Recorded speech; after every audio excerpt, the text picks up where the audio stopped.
We're here in London, England with the American wrestling team. I got Rod Rodriguez, our trainer for the Greco program, and Dr. Robert Hines, who's working with all three teams, but certainly is helping with this Greco team that we have right now. And I mean, you guys are a real vital part of what we do here. Hopefully you're not too busy, but clearly there's always things to do. Rod, could you talk a little bit about the things that you're doing on a daily basis to help our athletes? Well, every morning we prepare for practice, which includes taping, stretching.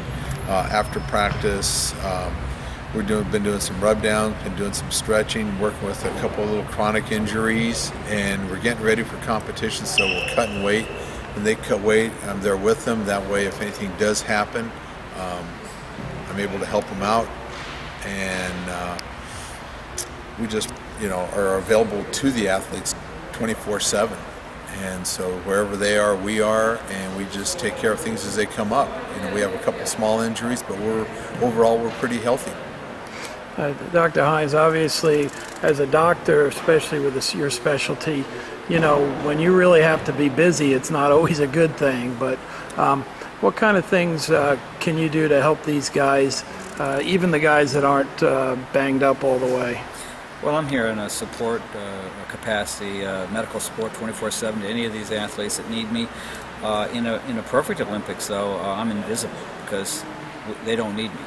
If there's no injuries, that's a great thing for our team. But if they are in need of any type of medical support, because remember, this is a one-day tournament. They have to be at their best that one day.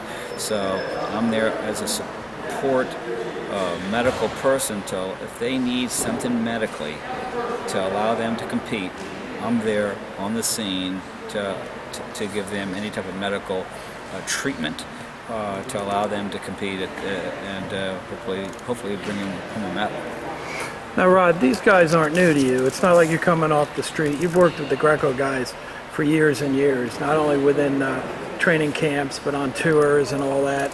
How much does it help that you've been part of their team for so long, and now when they are at their biggest event, what they've spent their whole life working towards, you're the guy there? They really look for somebody who has experience, somebody they know, somebody that they can trust and go to, somebody they can confide in. And I've trained with all these guys for quite a while. I've traveled with them throughout the world. I see them at the Olympic Training Center.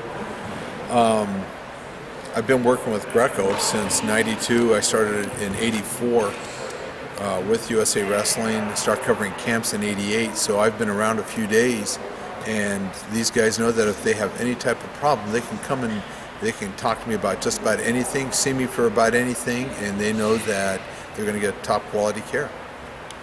Dr. Hines, same thing with you. Obviously, you've been a part of our program for a long time.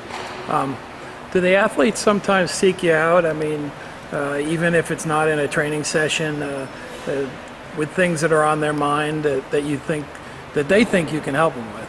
Well, they first go to Rod, and Rod's an extremely experienced trainer and a very valuable part of USA Wrestling. Without these experienced trainers like Rod and Daryl Miller for freestyle and Kerry Moore for the women, these people are invaluable to the USA Wrestling, and the wrestlers know them. They trust them, and it's a lot of trust in this sport. I mean, at this level, and on this once every 4-year tournament, on this one day in their life, sometimes to be the best they can be, they have to have a lot of confidence and a lot of respect, as well as a lot of trust in the medical staff that's taking care of them. And that's why I think the job that these trainers do is fantastic, and they trust me because I've been around with wrestling for a long, long time. I've been at my second Olympic Games, and they all know me. So if something happens to these guys and they don't know who's treating them, it's a problem. All right, you guys obviously have spent a lot of time at training and in, where the athletes are, but do you get a chance to see the town at all, or spend some time with the coaches and athletes in a non-wrestling setting? We do spend time together in a non-wrestling setting. As for going out and seeing the town, we have not done that yet because, just getting everything focused, getting everything ready. When that time becomes available, we'll go ahead and take advantage of it. But right now, what we're doing is we're just making sure that we're ready to go. That's our priority, and then we're here to win medals and do a kick butt job. Dr. Hines, you you've been around wrestlers a long time, and you know the way they think and what's going on in their mind. Do you see an intensity difference in the Olympics versus other events? I mean, can you see and sense in the wrestlers that they know about the opportunity they're facing? Oh, absolutely. As the Olympics approaches, these guys are getting into their game face.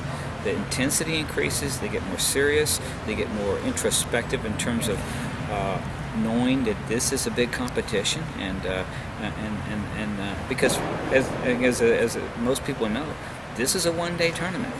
You have to be the very best you can be on one day, sometimes of your whole life, and so it's an important day, and they get their game face on at the time of the competition, and they don't have any problem doing that.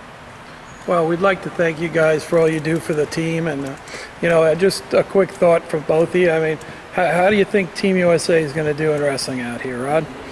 I think we have a very good team. Dr. Hines? They've trained extremely hard. They've got great coaches. They've got these trainers do so much for them to get them ready to go. I think they do well. Outstanding. Thanks, guys.